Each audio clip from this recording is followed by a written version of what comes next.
Hello students, welcome back to the channel. मेरा नाम है ऋषभ शर्मा। हमने स्टार्ट की है एक बेहतरीन सीरीज अकाउंट्स, इकोनॉमिक्स और बिजनेस की आपके लिए, जिसमें हम सारे टॉपिक्स कवर करा रहे हैं, सारे चैप्टर कवर करा रहे हैं, फिर चाहे वो क्लास 11th हो चाहे वो क्लास 12th हो। हमने स्टार्ट कर दिया है स्टैटिस्टिक्स और आज हम शुरू करने वाले हैं स्टैटिस्टिक्स का चैप्टर नंबर 2, जिसका नाम है कलेक्शन ऑफ डेटा। ठीक है, तो कलेक्शन ऑफ डेटा में हमें क्या क्या टॉपिक्स कवर करने हैं, फिर से वही तरीका अपना, पढ़ने से पहले वो जो सारे टॉपिक्स हमें पढ़ने हैं उसको कॉपी कर लो, नोट्स उठाओ और लिखना चालू करो। पहला है सोर्सेज ऑफ डेटा, दूसरा टॉपिक है प्राइमरी एंड सेकेंडरी डेटा, तीसरा टॉपिक है methods of collecting primary data. इसमें हम 5 मेथड पढ़ेंगे: direct personal investigation, indirect oral investigation, information from local sources, meld questionnaire, telephone interviews. उसके बाद क्या है, कलेक्शन ऑफ सेकेंडरी डेटा, जिसमें 2 चीजें आएंगी, पब्लिश्ड सोर्सेज की बात करेंगे, अनपब्लिश्ड सोर्सेज कौन कौन सी होती है, और 2 important sources of secondary data जो कि इंडिया में है, वो है सेंसस और सैंपल सर्वे ऑर्गेनाइजेशन, जिसे हम एनएसएसओ भी कहते हैं। ठीक है, ये सारे पॉइंट आपको कॉपी कर लेने हैं। चलिए नोट्स के साथ साथ स्टार्ट करेंगे। पहला टॉपिक आता है सोर्सेज ऑफ डेटा। तो सोर्सेज समझने से पहले ये देख लो डेटा क्या होता है। तो डेटा हमने पढ़ रखा है स्टार्टिंग के चैप्टर में कि any statement which is expressed in numerical terms, वो क्या होता है, स्टैटिस्टिक्स होता है। यानी स्टैटिस्टिक्स में जो डेटा होता है वो न्यूमेरिकल फैक्ट्स के बेसिस पे होता है। डेटा की डेफिनेशन क्या है, data are numerical statement of facts, ऐसे फैक्ट जिनको न्यूमेरिकली एक्सप्रेस किया गया हो। अब सोर्सेस की अगर बात करी जाए तो वो 2 तरीके से कलेक्ट किया जाता है, एक इंटरनल सोर्सेज होती है और एक एक्सटर्नल सोर्सेज होती है। जब मैं एक ऑर्गेनाइजेशन, इंडिविजुअल ऑर्गेनाइजेशन की बात करूंगा और उसके रिकॉर्ड उठाऊंगा और उसके रिकॉर्ड से कोई डेटा कलेक्ट कर रहा हूं, तो वो है इंटरनल ऑर्गेनाइजेशन का डेटा या इंटरनल डेटा। और यही चीज जब मैं बियॉन्ड द बाउंड्री ऑफ एक ऑर्गेनाइजेशन चला जाता हूं, beyond the boundary of organisation, investigator क्या बोलते हैं, इन्वेस्टिगेट करता है, इंफॉर्मेशन कलेक्ट करता है, वो होता है सेकेंडरी सोर्सेज, या फिर हम कह सकते हैं इनको एक्सटर्नल सोर्सेज। ठीक है, एक्सटर्नल को 2 तरीके से क्लासिफाई किया गया है, एक प्राइमरी और एक सेकेंडरी। तो प्राइमरी सोर्सेज और सेकेंडरी सोर्सेज मतलब दोनों ही आप क्या बोलते हैं, एक्सटर्नल सोर्सेज का पॉइंट है। लेकिन प्राइमरी और सेकेंडरी सोर्सेज में फर्क क्या होता है कि प्राइमरी इंफॉर्मेशन या प्राइमरी डेटा जो होता है वो इन्वेस्टिगेटर खुद से कलेक्ट करता है, ओरिजिनल होता है, एक्यूरेट होता है वो डेटा, इसीलिए इसको फर्स्ट हैंड इंफॉर्मेशन कलेक्ट कहा जाता है। और सेकेंडरी इंफॉर्मेशन मतलब जब इन्वेस्टिगेटर डेटा कलेक्ट करता है फ्रॉम न्यूज़पेपर, मैगजीन, कोई भी ऐसी सोर्सेज जो कि सेकेंड हैंड हो चुकी है, या फिर हम ये कह सकते हैं जो पब्लिश्ड हो चुकी है। ठीक है, तो ये सारी सोर्सेज किस में आ जाती है, पब्लिश्ड या अनपब्लिश्ड, ये सब सेकेंडरी सोर्सेज ऑफ डेटा। मतलब सपोज करो आपने इंफॉर्मेशन कलेक्ट कर ली, आपने कोई न्यूज़पेपर पढ़ा, उससे इंफॉर्मेशन कलेक्ट कर ली, टेक्स्ट बुक देख ली, रिपोर्ट्स देख ली, न्यूज़ सुन ली, रेडियो से इंफॉर्मेशन कलेक्ट कर ली। जब भी आप इंफॉर्मेशन किसी और के थ्रू कलेक्ट कर रहे हैं तो वो सब किसका पार्ट है, सेकेंडरी सोर्सेज ऑफ डेटा का। ठीक है, फटाफट कवर करेंगे। सबसे पहले प्राइमरी सोर्सेज और सेकेंडरी सोर्सेज की डेफिनेशन देख लो क्या कह रही है।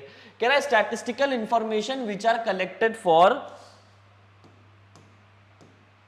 statistical information which are collected for the first time by investigator for the problem under study।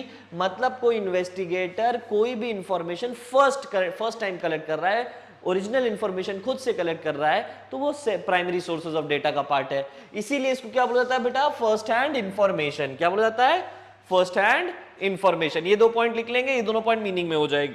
फिर सेकेंडरी सोर्सेज पे आएंगे।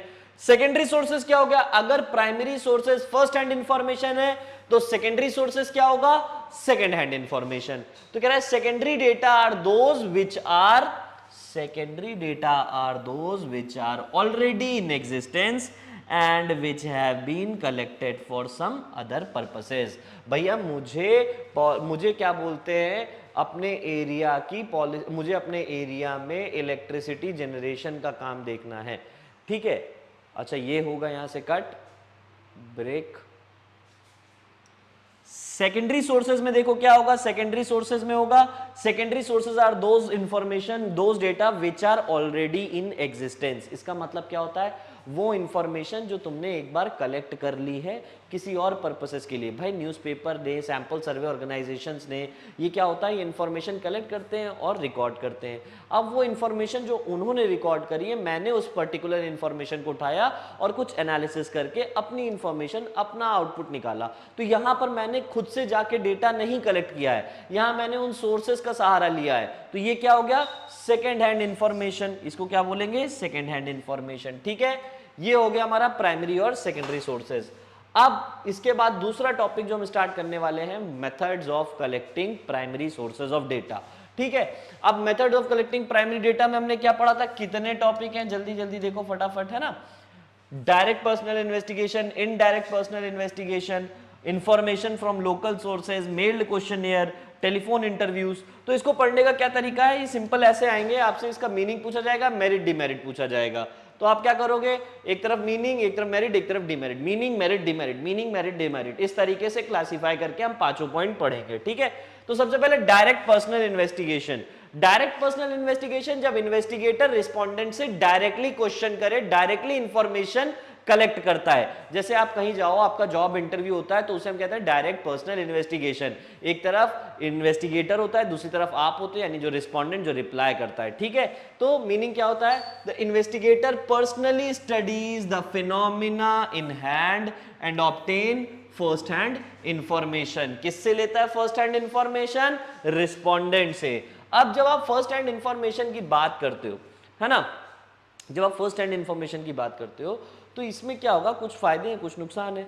सबसे पहला फायदा क्या है, जब कोई इंफॉर्मेशन आप खुद से कलेक्ट करते हो तो वो जनरली एक्यूरेट होती है। ठीक है, किसी और के थ्रू आपने इंफॉर्मेशन कलेक्ट कराई है तो उसकी एक्यूरेसी का कोई मतलब, उसकी एक्यूरेसी को हम चेक नहीं कर सकते। लेकिन जब इंफॉर्मेशन आप खुद से कलेक्ट करते हो तो आप जाहिर सी बात है कोई गलत इंफॉर्मेशन नहीं लेके आओगे, खुद से उसकी रिलायबिलिटी चेक करोगे। तो सबसे पहला मेरिट क्या है, दे आर जनरली एक्यूरेट, यानी जनरल एक्यूरेसी होती है।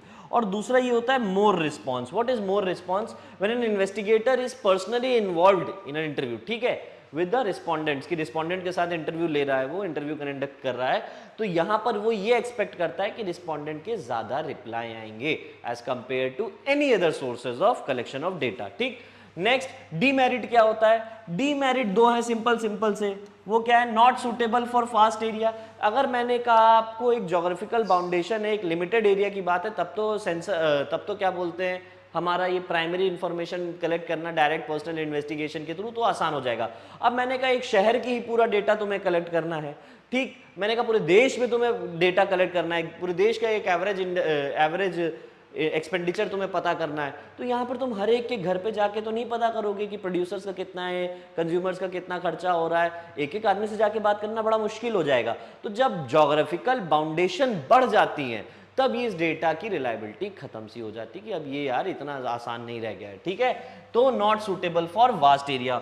और दूसरा, it is a costly method. क्यों, it takes time, energy and money, time, efforts as well as money.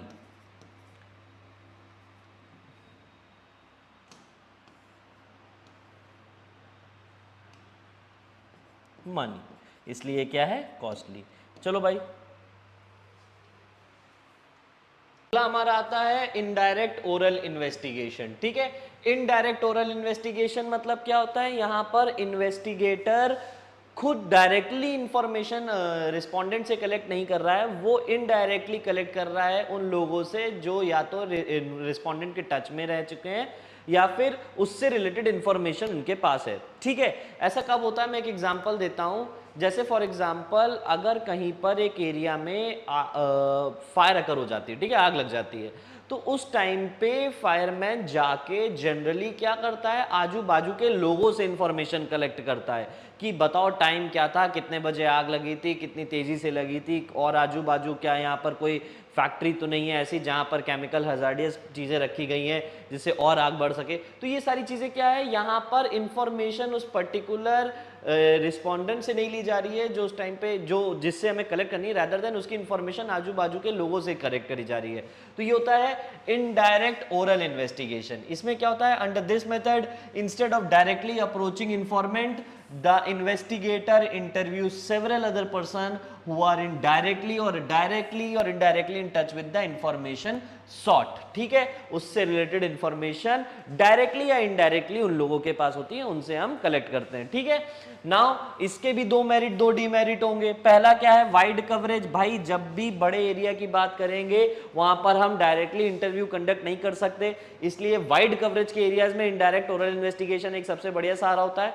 दूसरा इकोनॉमिकल. इकोनॉमिकल क्यों? It saves time, efforts and money. Saves time, money and efforts. ठीक है, demerit भी साथ साथ आते हैं. सबसे पहला इनडायरेक्ट इंफॉर्मेशन. इनडायरेक्ट इंफॉर्मेशन ये कि अगर आप डायरेक्टली इंफॉर्मेशन कलेक्ट कर रहे हो तो वो उसकी एक्यूरेसी देखी जा सकती है. इनडायरेक्ट इंफॉर्मेशन क्या हो सकती है? Not fully true. क्या कह सकते हैं? It is not fully true. पूरी तरीके से सच नहीं हो सकता है, कभी कभी लोग बना के भी बता सकते हैं. और दूसरा, यहां पर बायसनेस होने की भी प्रोबेबिलिटी होती है कि जो इंफॉर्मेंट है हमारा वो बायस्ड होके इंफॉर्मेशन हमें प्रोवाइड करेगा, क्योंकि रियल इंफॉर्मेशन तो हमें उसी पर्टिकुलर इन्वेस्टिगेटर से ही पता चलेगी जहां पर हमें इंफॉर्मेशन कलेक्ट करनी है. ठीक है, तो ये क्या है? पॉसिबिलिटी ऑफ बायसनेस भी होती है. यहां पर इनडायरेक्ट इन्वेस्टिगेशन हो रही है. आगे बढ़ते हैं. अगला हमारा होता है इंफॉर्मेशन फ्रॉम लोकल करस्पॉन्डेंट और सोर्सेस. ठीक है, यहां पर इन्वेस्टिगेटर क्या करता है? एक करस्पॉन्डेंट, एक एजेंट हायर करता है जो कि इंफॉर्मेशन लाके इन्वेस्टिगेटर को देता है. ठीक है, तो क्या है? Local agent, popularly known as correspondents, are appointed in different parts of the area from where information is to be collected. मतलब ये तरीके की जो सोर्स है, इस तरीके की जो इंफॉर्मेशन होती है, ये किसके काम की होती है? ये जो लोग होते हैं, ये मेजॉरिटी ये सोर्सेज अपनाते हैं, जिनमें आते हैं रेडियो वाले, टीवी वाले, न्यूज़पेपर वाले, है ना, न्यूज़ वाले. ये लोग क्या करते हैं? जैसे कहते हैं ना, मैं संवाददाता यहाँ से आज तक, तो वो क्या कहें? किसी करस्पॉन्डेंट या किसी एजेंट के थ्रू इंफॉर्मेशन प्रोवाइड कर रहे होते हैं. ठीक है, अब इसके भी कुछ मेरिट और डीमेरिट होते हैं. मेरिट क्या होता है? Useful for vast area. अब जहां आप जाके खुद सारी इंफॉर्मेशन खुद से कलेक्ट नहीं कर सकते, आपने करस्पॉन्डेंट रखे हैं, मतलब बड़े ज्योग्राफिकल एरिया के लिए भी ये काम की चीज है. दूसरा इकोनॉमिकल है. रादर देन खुद से जाके इंफॉर्मेशन कलेक्ट करना, हमने इंफॉर्मेशन के लिए एजेंट को भेज दिया. इकोनॉमिकल, जहां भी ये टर्म सुनाई दे जाए इकोनॉमिकल, मतलब सेव्स मनी, टाइम, दो चीजें. ठीक, आगे बढ़ते हैं. डीमेरिट भी है. पहला डीमेरिट क्या है? रिलायबिलिटी. इस पे रिलाय करके रखना ये ठीक नहीं है, क्योंकि आप यहां पर इंफॉर्मेशन कहीं ना कहीं डायरेक्टली नहीं ले रहे हो. ठीक है. दूसरा, लैक ऑफ प्रिसीजन. मतलब it is not a preferable for those areas where high degree of accuracy is required. ठीक है, मतलब नॉट प्रेफर्ड लिख लीजिएगा इसी के आगे, not preferred in the area where high degree of accuracy is required. ठीक, ये हो गया हमारा क्या? Lack of precision. ये सारी चीजें हो गई इंफॉर्मेशन फ्रॉम लोकल. आगे बढ़ते हैं. क्वेश्चनेयर मेथड आता है. क्वेश्चनेयर मेथड में हमें क्या करना होता है? देखिए समझिए. क्वेश्चनेयर मेथड मतलब एक क्वेश्चनेयर प्रिपेयर किया जाता है, set of series of questions provide किए जाते हैं related to the different inquiry. ठीक है, नाउ ये दो तरीके से किया जाता है, एक मेलिंग मेथड या मेल्ड क्वेश्चनेयर, एक क्वेश्चनेयर फिल्ड बाय इन्यूमरेटर. ठीक है, with the help of enumerator. दोनों के बीच का फर्क समझिए. मेल्ड क्वेश्चनेयर में क्या होता है कि एक सेट ऑफ क्वेश्चन प्रोवाइड किए जाते हैं, बनाए जाते हैं और उसको मेल करके रिस्पोंडेंट्स के पास भेजे जाते हैं, जिनसे उनसे रिप्लाई एक्सपेक्ट किया जाता है. और यही चीज जब डोर टू डोर सर्विसेज के थ्रू किसी इन्यूमरेटर की हेल्प से की जाती है तो वो इन्यूमरेटर मेथड हो जाता है. तो डेफिनेशन देखो क्या कह रही है? A questionnaire containing number of questions pertaining to the inquiry in the hands is prepared. Questionnaire prepare किया जाता है. उसके बाद कह रहा है the questionnaire is then send to the informant by post और ईमेल. यहां पर इंफॉर्मेशन लिख दें, यहां पर होगा इंफॉर्मेंट. ठीक है, the questionnaire is then send to the informant by post और ईमेल. अब पोस्ट के थ्रू करते हैं या ईमेल के थ्रू. ठीक, अब यही सेम चीज मैंने कहा ईमेल ना करते हुए किसी इंफॉर्मेशन इन्यूमरेटर के थ्रू करी जाए तो क्या होगा? Enumerator method. Instead of mailing questionnaire it is sent to the informant through trained enumerators, ठीक है।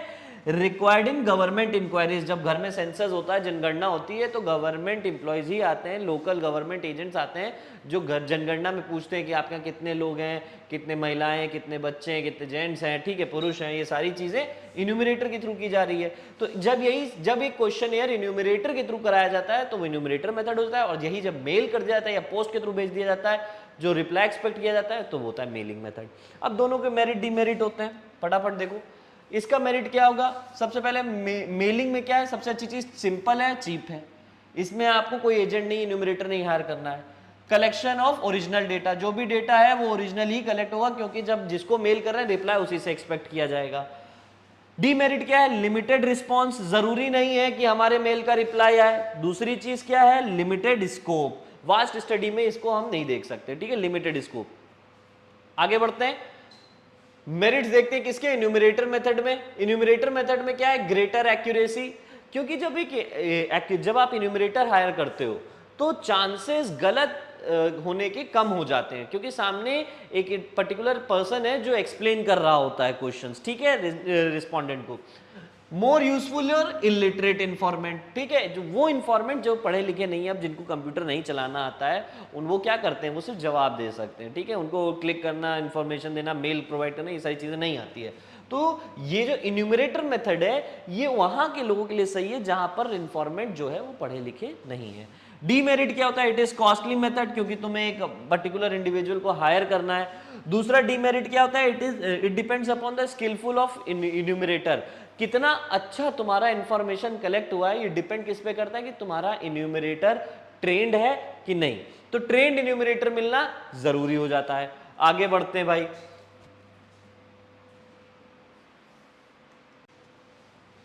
अगला टॉपिक हमारा होता है टेलीफोन इंटरव्यूज, ठीक है। टेलीफोन इंटरव्यूज में क्या है? इंफॉर्मेशन कलेक्ट की जाती है इन्फॉर्मेंट के थ्रू ओवर टेलीफोन, बहुत सिंपल सा है, ठीक है। ये आज की डेट में बहुत ज्यादा इस्तेमाल किया जाता है क्विक इंटरव्यूज के लिए। कॉलेज में एडमिशन लेने होते हैं, आप देखिएगा तो टेलीफोनिक इंटरव्यूज ही होते हैं, ठीक है। तो investigator can collect statistical information over telephone from a informant. अब इसके भी कुछ मेरिट डीमेरिट। सबसे पहला मेरिट क्या है भाई? बड़ा इकोनॉमिकल है। दूसरा मेरिट क्या है कि हमें तुरंत रिजल्ट पता चलते हैं ओवर फोन, ठीक है। डीमेरिट क्या है? Avoidance of informant. अब देखो बाई चांस ये जरूरी नहीं कि तुम्हारा कॉल पिकअप हो जाए, कभी कभी नहीं होगा तो अवॉइड भी होता है, ठीक है। Next, can not record visual reaction. Visual reaction तो बेटा डायरेक्ट पर्सनल के टाइम ही पता चलेंगे ना, वो टेलीफोन पे कैसे पता चलेंगे। तो यहां तक हमारा हो जाता है क्या? कलेक्शन ऑफ डेटा का पार्ट ए।